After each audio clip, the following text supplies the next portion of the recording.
Hello everyone, it's Andy Glenn here, welcoming you all to another Sharks TV podcast, and it's just been announced in the last hour, Sharks' newest signing, it's number 6, Stuart Kerr. Stuart, nice great to news. see you, Andy. Yes, Thank you.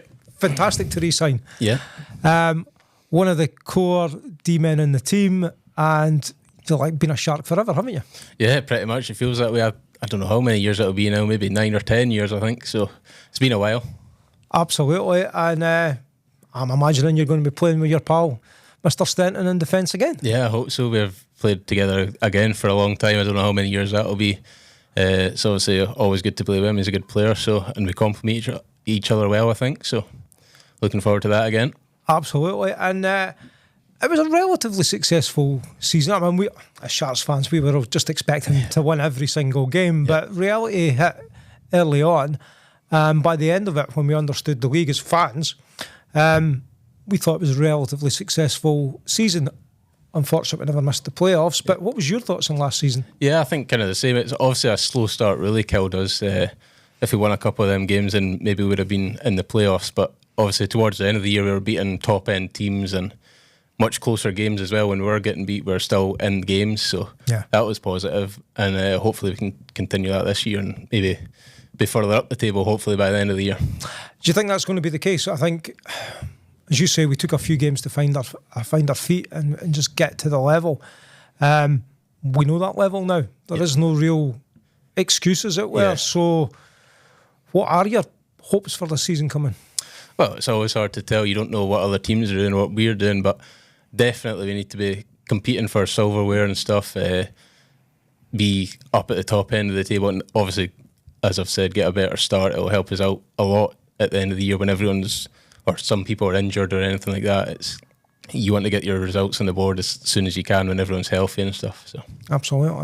What was your highlight? What was your favourite game, for example, from last season? I don't know if I've got a favourite game really, but I think the weekend that Milton Keynes were here, it was 2 good games and they were close games as well. That's probably maybe the highlight. I think that's probably sticks out the most for me, I would say.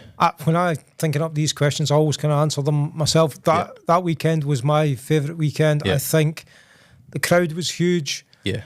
There was great affinity between the fans. The games were played in a great spirit. 2 overtime games, one after the other. You know, 6 points shared between the 2 teams. It was a brilliant weekend. Yeah. I'm hoping for more weekends like that, and I can't really wait. Yeah, me too. Yeah, and as you said, the fans as well. Especially near the end of the year, the attendance was coming up, and it was a louder atmosphere even than normal. So it was really good. Yeah.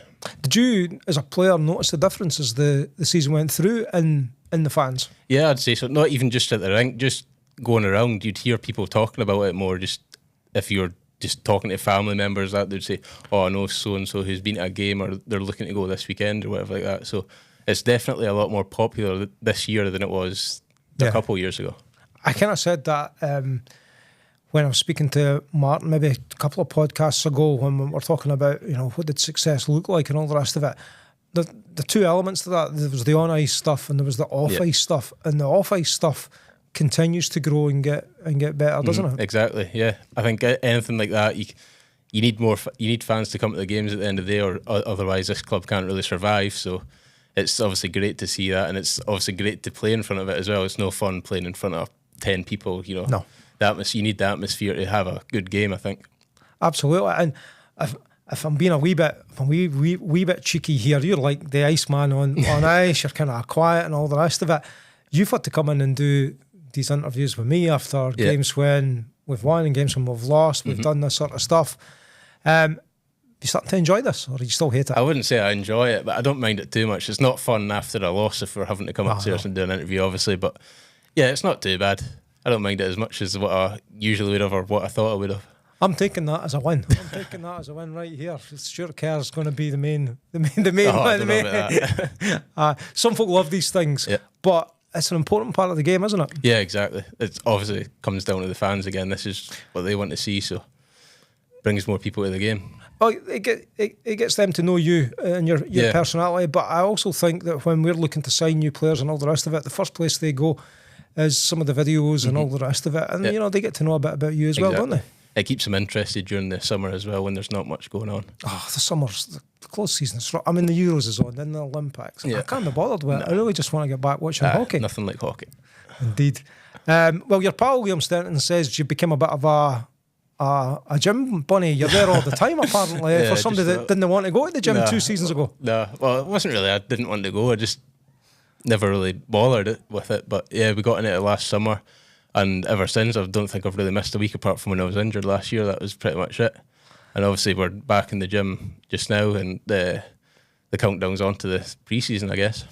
What's your typical week in terms of gym stuff and closed season stuff? I'm asking for Martin because he's going to watch this. He's going to want to know you're keeping up, isn't he? Well, up until now, we've been doing 3 or 4 days a week, kind of just weight training, really, and a wee bit of cardio and stuff like that. And then I think coming up, we're going to be in maybe 4 or 5 times a week, and just it's mainly weight training, some cardio, and then some plyometric kind of stuff. Yeah, and that's about it. And the ice is up just now. When does it go back down? You any ideas? I have no idea when that comes back down. No.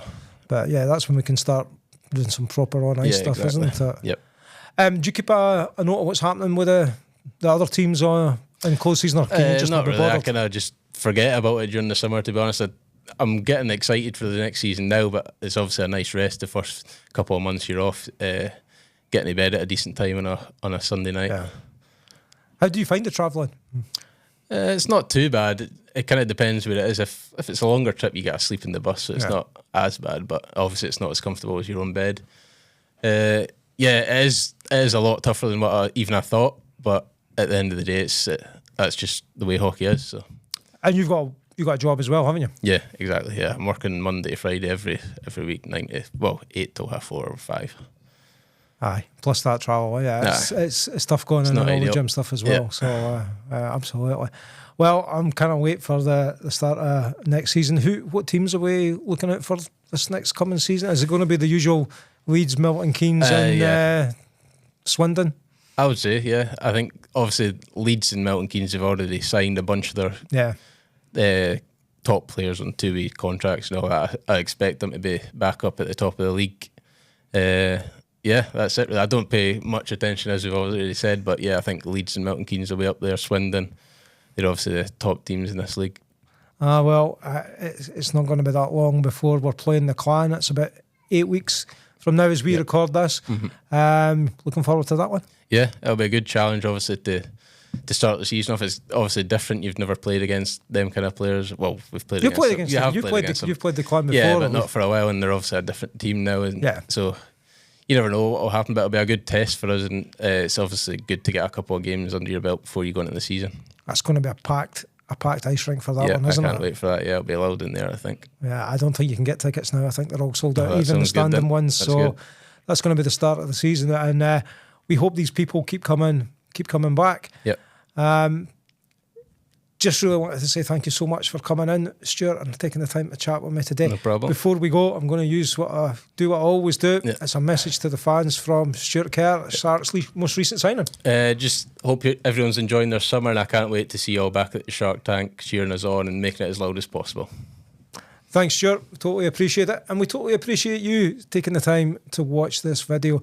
Don't forget to like, share and subscribe before you go. It would be greatly appreciated. This is Andy Glenn saying cheerio.